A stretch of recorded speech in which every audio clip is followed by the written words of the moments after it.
This week, we're joined by Dr. Jessica Lautz from the National Association of Realtors, who talks with us about economic forecasts, where we've been, and where we're headed.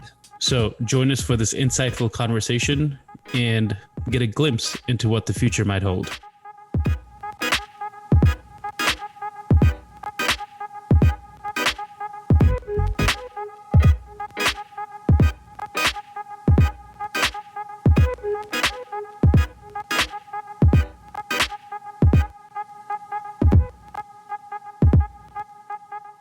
Welcome back to Talking Real, brought to you by the Oklahoma Association of Realtors. This is episode 147 of Talking Real. And we are not in the studio right now, but we're coming to you with another episode. And we've got another special guest on this week that I had some fun with this one, Nabil. But first, how's your day? Day's going well. I mean, like I was telling you before, it's one of those days where I'm still drinking coffee at 2:30. So yeah, I should probably have another cup because I was over here yawning as we're getting started, and that's just the way it is. You know, it's the week of Thanksgiving, and I think we're all taking a little bit of time to slow down, and it's like this year and time has been so crazy and so, I don't know, heavy that once I take the opportunity to stop and hit pause, everything comes crashing down and just sort of feel exhausted. That's where I'm at right now. Yeah. And that coupled with most everyone's going to have a non-traditional Thanksgiving, right? Yeah. So yeah. Yeah, we've got that in my family. We've some of my family's not going to be able to, get together because, one of them has COVID. And so that precludes them from even the possibility of getting together, and some older family members who aren't inclined to be around. So, it's going to be a challenging Thanksgiving for everybody, but hope that you all still have an opportunity to at least talk with family, your close family, get together with them, and, just be safe out there. And Thanksgiving isn't necessarily about all the things that we do every year, but just giving thanks and expressing your love for your family and friends. So right. At least hopefully you get a chance to do that. Yeah. Just virtual Thanksgiving. Absolutely. So this week on make your own turkey. Yeah, for sure. So this week on Talking Real, we've got Dr. Jessica Lautz. She's with the National Association of Realtors. And we had a good conversation with her about kind of, that she does a lot of these economic research and forecasts, and really gets into some of the data. We really started talking to her with the idea of talking about this annual profile of home buyers and sellers that has come out. We honestly didn't talk a whole lot about that, but ended up talking about just how they went about looking at things this year from that economic forecast standpoint, and some of the challenges they faced. Thought that was kind of an interesting conversation to go down. And again, we had a good time, had a great conversation with her, and we're excited to have her give you an opportunity to talk about where NAR gets some of this information and how that worked over the last year. Yeah, it was definitely a insightful conversation, and we'll definitely talk about the annual profile of the home buyers, home sellers, that whole report, their annual report, which you can we'll include a link in our show notes, but you can go and get that for free because you're a member. Absolutely. And it's a fascinating report because we did browse through that, and we'll bring that to you in a future episode as well. For sure. Usually that does cost something to purchase that report, but right now it's available through NAR's Right Tools right now. So go check that out and get that for free. That's right. So we'll just jump right in now with our conversation with Dr. Jessica Lautz. We're joined here on Talking Real by another special guest, and we're so excited to have Jessica Lautz here with us. She is the Vice President of Demographics and Behavioral Insights with the National Association of Realtors. And Jessica, like all things in realtor world, we have long titles. And so you've got a mouthful of a title there, but, tell us a little bit about what that means. And for our realtor members, what is it that you're out there doing? Nabil and I love talking statistics and reports and the research. So we love talking about that. So we're excited about this. So give us a little bit of insight about what it is that you do for the National Association. Yeah, totally. So I've actually been at NAR since 2007, and my role has really evolved over time. But right now, our team within the research group really looks at not only member behavior and insights and their demographics, but it looks at consumers too, and how both of those have been changing. And they have absolutely since 2007, and really looking at how members can use that data and put it into their practice to really elevate their practice. Excellent. That sounds easy. Yeah. Pretty straightforward, right? Yeah, it's super easy. Like we just collect the data. No, so we do a number of surveys and focus groups to really try and understand behavior. And we have experts who really are masters at their craft in doing that. So, and even looking at individual interviews to really understand, which has been a unique thing for them, I think, to move into this virtual world too, like the rest of us. But yeah, it's interesting times for sure. Yeah, I know Jeff and I love those reports and the research and stats that NAR comes out with and your team comes out with. And we refer to that actually a lot of times on the podcast too. That's great. Absolutely. Yeah, I feel like we always have like random data points about literally everything. So it's pretty easy to grab something from something. Yeah. It's interesting because you talked about the demographics of buyers and those kinds of things. My wife was just looking at something the other day, and it was a report, and it came from NAR. And she was just like, and I don't remember where it came from, but she looked at it and it was, where buyers come from and those kinds of things. And she's like, well, this doesn't seem right. And then she realized it was a 2008 report. And she was like, well, that's why it doesn't seem quite the same. And so like you mentioned, things have changed drastically. And we certainly want to talk about where we're going. But also we kind of want to start about talking about where we've been, and particularly the talk of the town is this last year, right? 2020 has been kind of crazy, but you've been around longer than that as well. So, maybe just giving us a perspective about how sort of broadly that has changed over, since 2008 or so. How has that changed? And then from there, let's kind of talk about the last year as well. But let's start with that kind of, what have you seen? What are the broad sort of sweeping ideas of how things have changed? Yeah, absolutely. That is a massive question for me to think through and tackle there. Super unfair. Like this guy knows nothing about anything because he would not have asked that question. Well, let me summarize the last more than 10 years. Okay, so I think, coming out of the Great Recession, there was a lot of uncertainty, and we've heard just so many myths that are out there, like millennials are never going to buy homes and they don't want to be homeowners, which is not true. They're the largest generation of home buyers today, and they have been for more than the last 5 years, to the fact that the member demographics have changed over time. So we're seeing younger members enter the field. We're seeing more diversity enter the field. We're seeing an overwhelming number of women enter the field.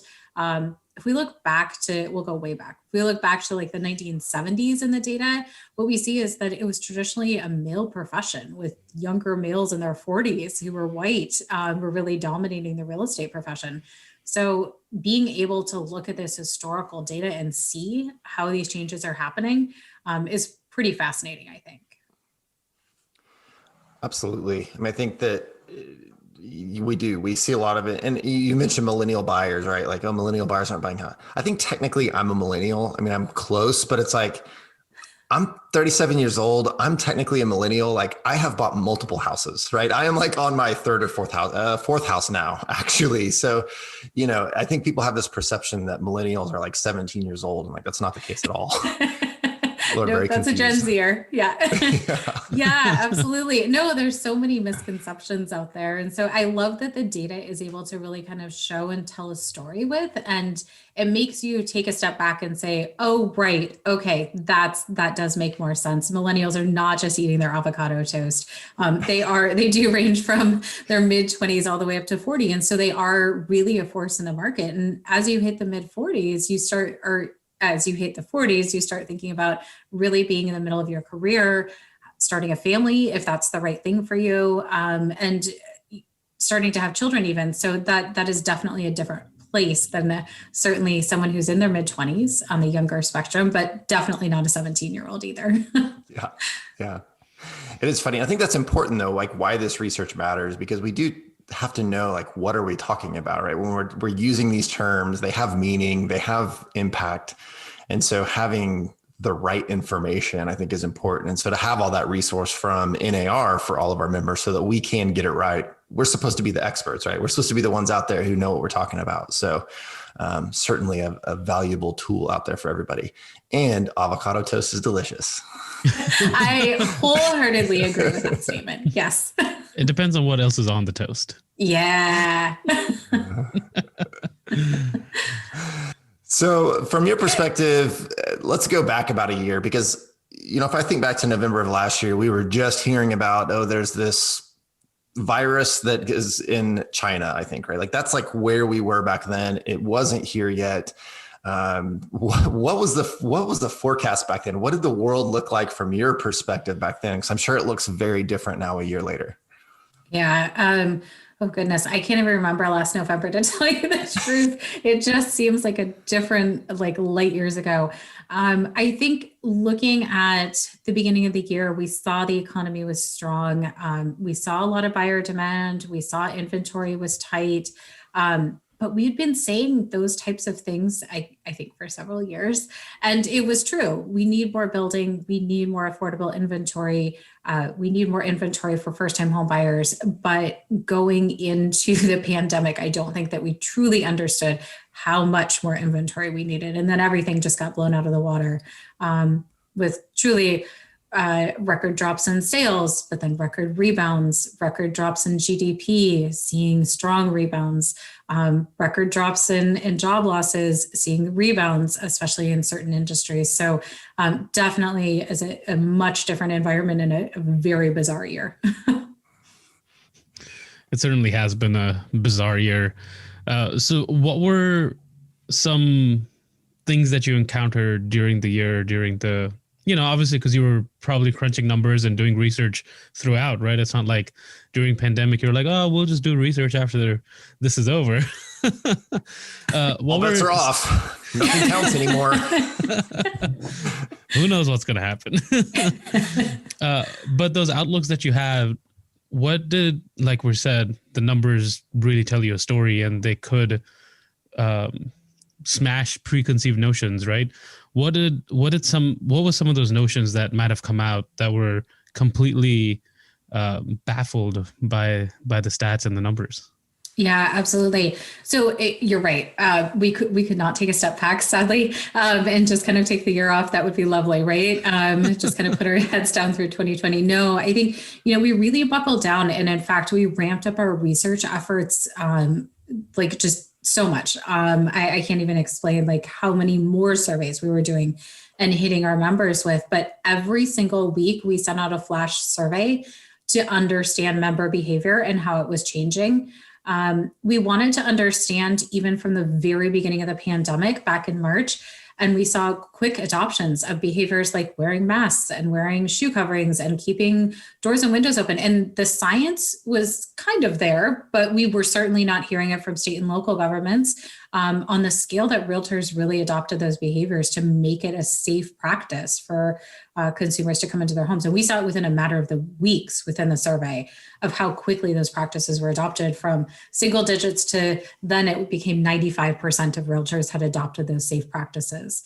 And, I think it's interesting to look at that behavior of realtors and how they changed their practice to really embrace virtual tools and technologies, virtual tours and virtual open houses, really being creative. But then how consumers changed their search behavior too, to make sure that they stayed safe, as what they wanted in a home has changed so drastically. And that's, I think, something that we've looked at. You talked about the adoption of all these protocols and things like that. I know we were out there very early on pushing big time, saying, look, you've got to start having conversations with your clients. You've got to start protecting everybody and all those kinds of things. And I think that was a broad thing that was going on, that if we want to keep doing real estate, we need to be careful about it, because there was that big issue with states looking at, okay, what's essential, what's not. We were fortunate here in Oklahoma to be able to have real estate declared as an essential, business activity. So that was able to continue, but we did see widespread adoption of, people having hand sanitizer and masks and gloves and those kinds of things. And, just having cabinets and doors open so people didn't have to touch things and all those kinds of things. So I was happy to see that. I'm glad to hear that was backed up, that there were so many people that did adopt those things, because we were screaming from the mountaintops, like we got to be on our P's and Q's if we're going to make this work. So, right. Yeah. And I'm curious, as you're looking through, you're doing all this research and you're going through being such a unique year, and trying to account for some of this uniqueness. Were there things you had to do that changed the way you gathered data or how you did it? Or how did you account for some of this just unique aspect? Because it's not even like we can go back and say, oh, well, we had something like this 10 years ago. We haven't had something like this for 100 years. This is very,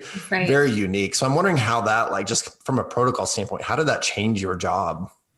Yeah, absolutely. So I think like the rest of Americans who are fortunate enough to be able to work from home, I took my laptop home and then suddenly I realized things like I need a keyboard and I need a quiet space to work, and I cannot work in front of the fridge. That is a horrible idea, not only from a concentration point, but I will just eat all day long.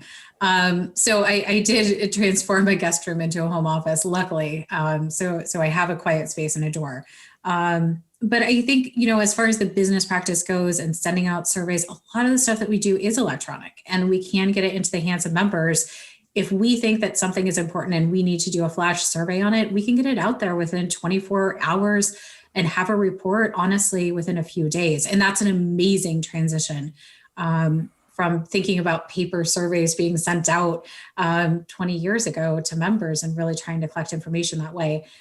I think the big transition that happened is our brilliant team who does qualitative data. They traditionally do focus groups in person, and they transitioned to Zoom, doing focus groups that way, which is really unique. And I think it's very difficult to get human emotion that way and to understand that someone wants to speak or they have a question or they want to chime in. When not everything is completely real time via Zoom, where you could pick that up in a room in person. But they've done a great job at it. Everyone knows Zoom now. If you didn't before, you sure do now. And I think I went through a phase of oh, this is great. And then I absolutely despise it and hate it. And now I've kind of come back somewhere towards the middle. Yeah, it's fine. It's good. It's okay. It works. A wide range of Zoom emotions. Yes, it is a tool that we must use. I'm not sure that we are all loving it, but right. Yes, absolutely. Yeah. So now that we are, kind of moving into 2021 on the verge of it, we're now starting to see things, and this is almost probably too soon to even tell, but we're starting to see that maybe we'll have vaccines coming in the year. How has our forecast changed? Because I'm sure early on it was well, we don't know how long this is going to last. And maybe we still don't, right? We just still don't know how long it's going to last. But, what kind of things are you looking at to say, well, this is sort of our forecast now moving into the future? Understanding one, that we, like you said, inventory is just astonishingly low. Demand still seems to be there. It seems like houses are just selling like crazy, which is, I think was the biggest surprise to me, that there was still any demand at all for people to buy houses. So kind of what's the forecast looking like now as we sit here today? Yeah, I think you're spot on. So we are seeing that there's a lot of people in the pipeline. Buyers today are facing incredibly tight inventory, and it's not just at those entry level homes where they have for the past several years faced very tight inventory.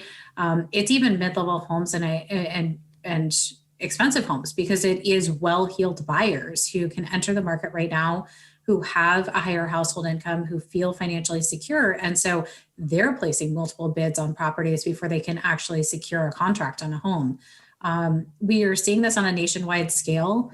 I think there's a change in buyer behavior right now, that they need a bigger home because so many of us are working at home, homeschooling, but also accommodating older adults into our home. And we're seeing multi-generational home buying really boom right now, because there are older adult relatives who have moved in, or young adults who are now living at home too, the biggest generation of young adults living at home since the Great Depression. So really seeing some big changes, that people need a bigger home to accommodate all of these people and the space that they need now.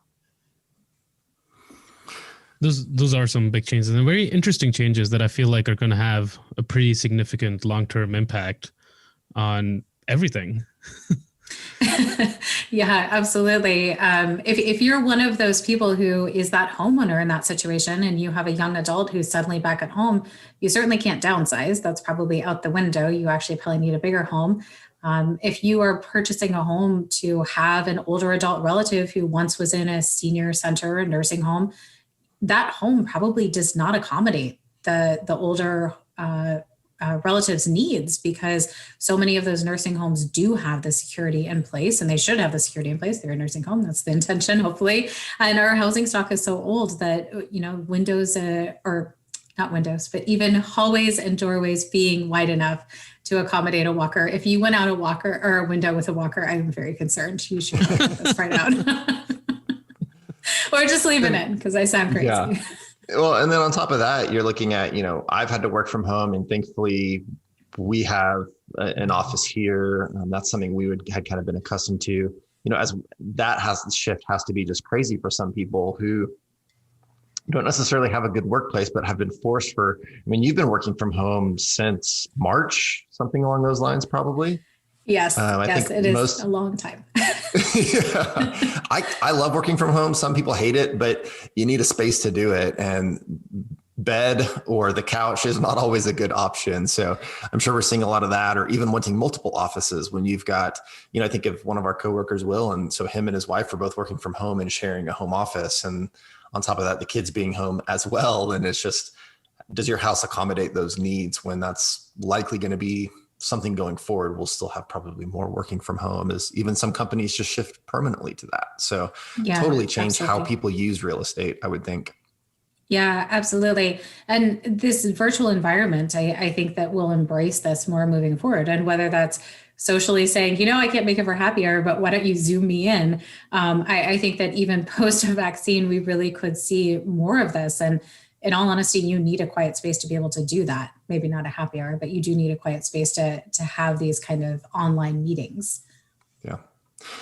Do you look much into commercial real estate? Because I feel like that's got to be a completely different story than what we're seeing on residential.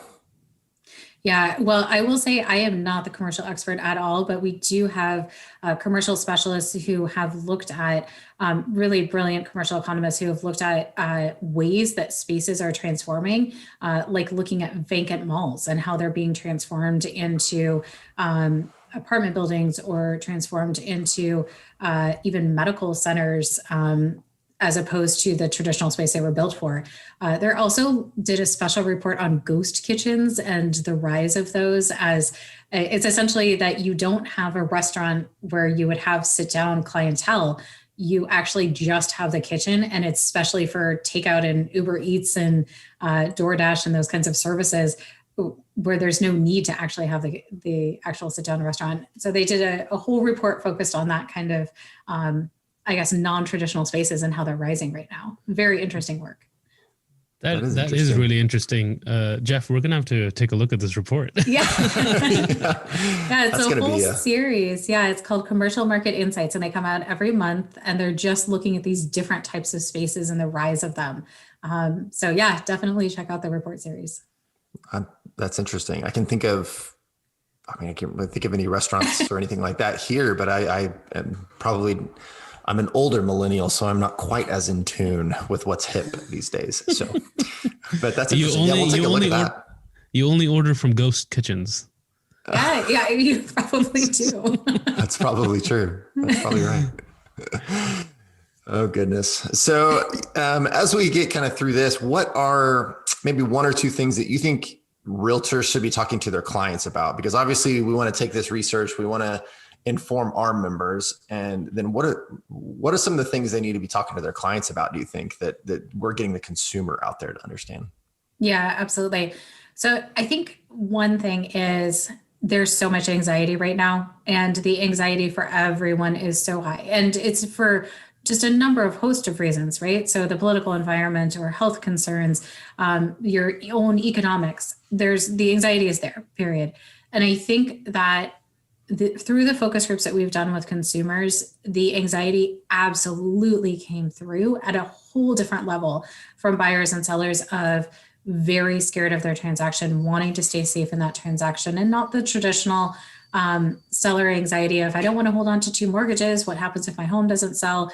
Just a whole nother level where we actually heard from a seller in the state of Florida where she was so concerned about COVID and the buyers who were coming in for listing presentations that she went behind each buyer and wiped down everything they touched with bleach wipes personally.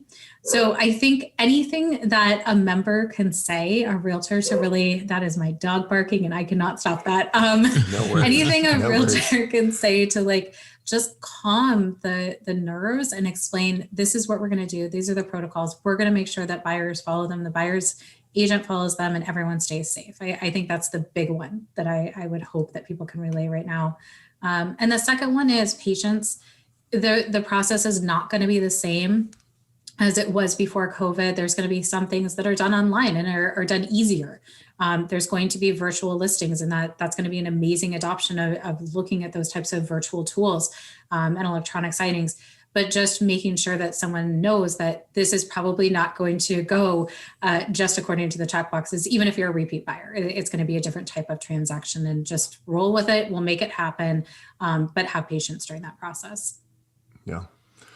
I think you raise a good point on the anxiety component that, especially early on, I think there was a lot of anxiety, probably faded a little bit as, it was like, well, we got to flatten the curve, and that started to happen. But then here we are, things are just kind of really going up again, more and more issues. And so that anxiety will, I assume, be rising with that. And so it's a good time to refresh on all those protocols, making sure that you're having those conversations with your clients so that they feel comfortable, that you can tell them we're going to do all these things. And of course, the technology, that what are people saying that, we've advanced a decade in technology over the last 8 months, just in adopting new ways of doing business. So that will not stop anytime soon.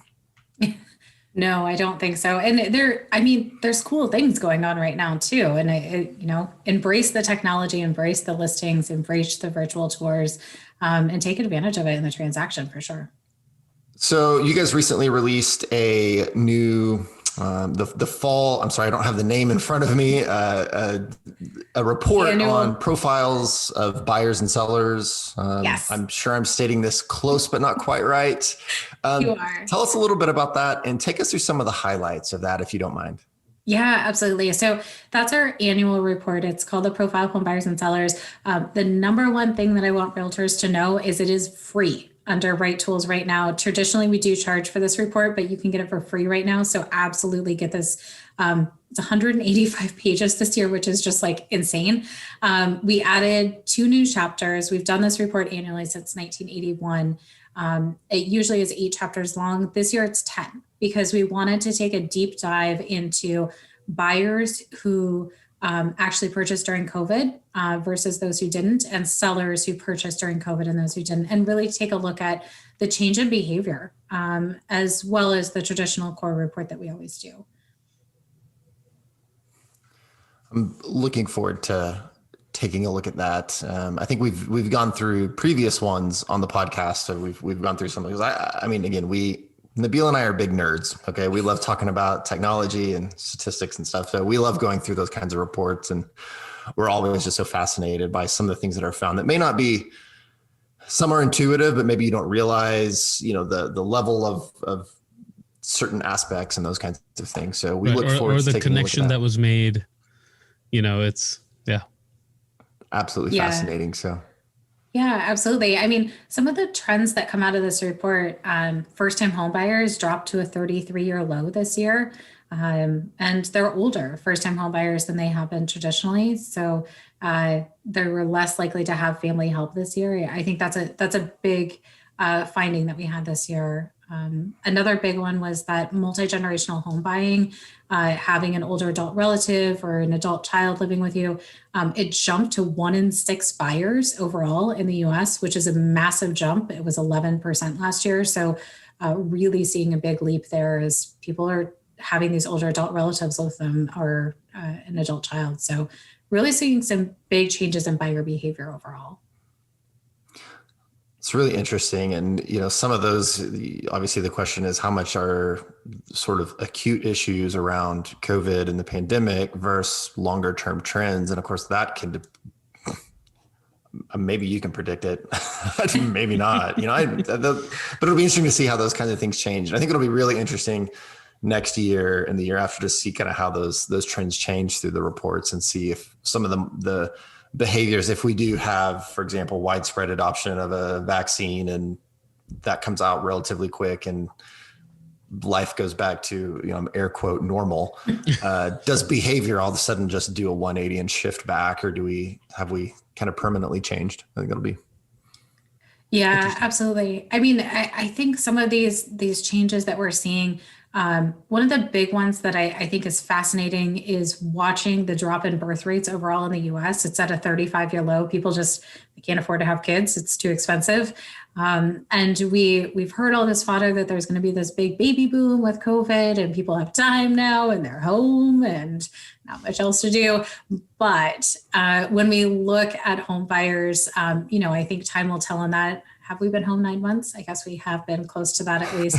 I don't know that we're going to have this big baby boom. And right now in the data, when we look at home buyers, what we see is just a third, 33% have a child under the age of 18 as a home buyer. And when we look back at the 1980s, it was 58%. Like that is a massive drop of people who have kids. And what are the implications of schools and the space they need in their home? And so it's an interesting report to check out these types of demographic trends.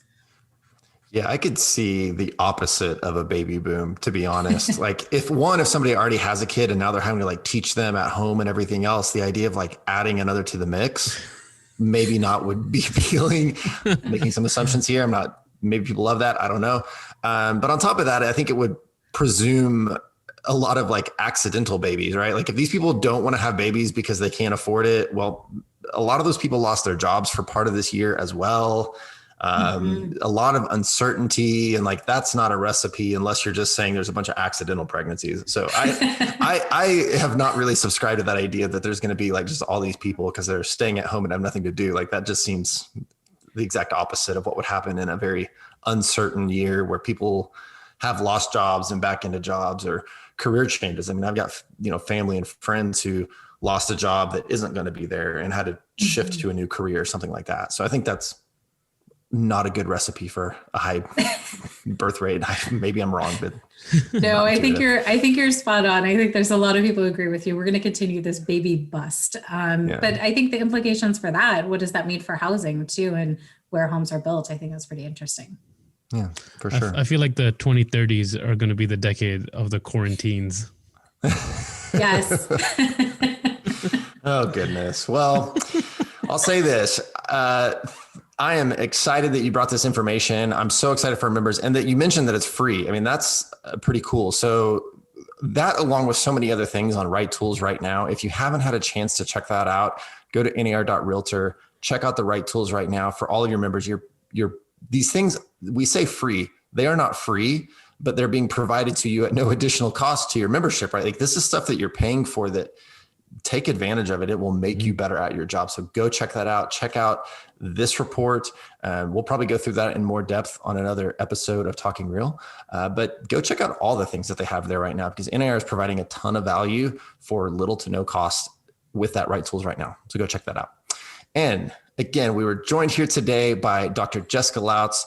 Jessica, thank you so much for joining us. This was a fun conversation. Time like now, I'm glad we were able to have some laughs and have an enjoyable conversation. And we thank you so much for your expertise and bringing that and sharing that with all of our listeners here on Talking Real. Thank you so much for having me. This is a lot of fun. Thank you. Thank you. Thanks so much. So we hope everybody enjoyed our conversation there. We're excited to continue to bring more and more guests. We hope you've enjoyed the guests that we've brought on lately. If you haven't been listening until recently, go back, check out some of these special guests we've had on, because they've brought some really interesting information, some great conversations. I've learned a lot over the last few months as we've really ramped up having more and more guests on. So go check some of those out, and go check out that annual report on the profile of home buyers and sellers at NAR's Right Tools right now. That's right. And if you haven't done so yet, hit that subscribe button so you know when that next episode is out and you don't miss any of our incredible guests that we have lined up in, I guess it's going to be next year. Yeah, exactly. But we've got a fantastic lineup coming up. And share this podcast with a fellow realtor and leave us a rating, write us a review. 5 stars. We love hearing from you. Absolutely. We want to wish you guys a very happy Thanksgiving from your friends here at Talking Real. And until next time, we'll see you next Tuesday on Talking Real.